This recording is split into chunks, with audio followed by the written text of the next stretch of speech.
जय हिंद दोस्तों, आप सभी का स्वागत है अपने यूट्यूब चैनल एक्सपर्ट क्लास में।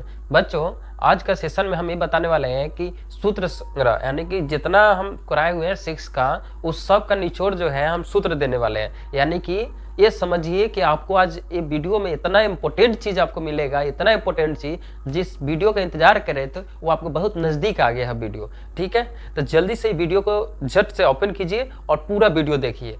पूरा देखिएगा तभी आपको समझ में आएगा, और बीच में इसकी बिल्कुल भी नहीं कीजिएगा, नहीं तो आपको समझ में नहीं आएगा।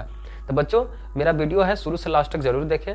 और चलिए इस वीडियो में क्या क्या आने वाला है और क्या है सूत्र संग्रह। इसका मतलब होता है कि इसमें सम संख्या, विषम संख्या, प्रकृति संख्या, आभास संख्या, अपरिमेय संख्या, परिमेय संख्या, जो है पूर्ण संख्या, प्राकृतिक संख्या, ये सब आने वाला है। तो बच्चों ध्यान से देखिएगा, सम संख्या कह रहा है कि सम संख्या वैसी संख्या जो 2 से पूर्णतः विभाजित हो जाए उसे क्या कहते हैं? सम संख्या कहते हैं। यानी कि 2, 4, 6, 8, 10, 12, 14 इस तरह के क्या है आपका ये सम संख्या है। तो चलिए आगे देखते हैं विषम संख्या। तो दूसरा का नंबर कह रहा है विषम संख्या। तो यानी कि विषम संख्या कौन सा? वैसी संख्या जो 2 से पूर्णतः विभाजित ना हो उससे क्या कहते हैं? विषम संख्या कहते हैं। यानी कि 1, 3, 5, 7, 9 ये सब क्या है? विषम संख्या है इत्यादि। आगे चलते हैं बच्चों, प्राकृतिक संख्या। तो प्रकृति संख्या किसे कहते हैं?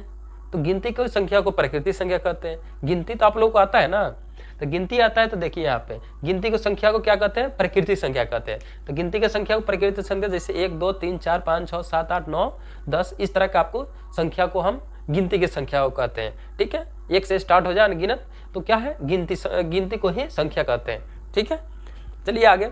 अब कह रहे हैं क्या? पूर्ण संख्या। तो बच्चों पूर्ण संख्या किसे कहते हैं? तो वो ऐसी संख्या जो गिनती के शुरुआत में शून्य लगाने से जो संख्या बनती है उसे क्या कहते हैं? पूर्ण संख्या कहते हैं। गिनती के शुरुआत में शून्य लगाने से जो संख्या बनती है उसे क्या कहते हैं? पूर्ण संख्या कहते हैं। बच्चों चलिए और आगे चलते हैं। आभास संख्या।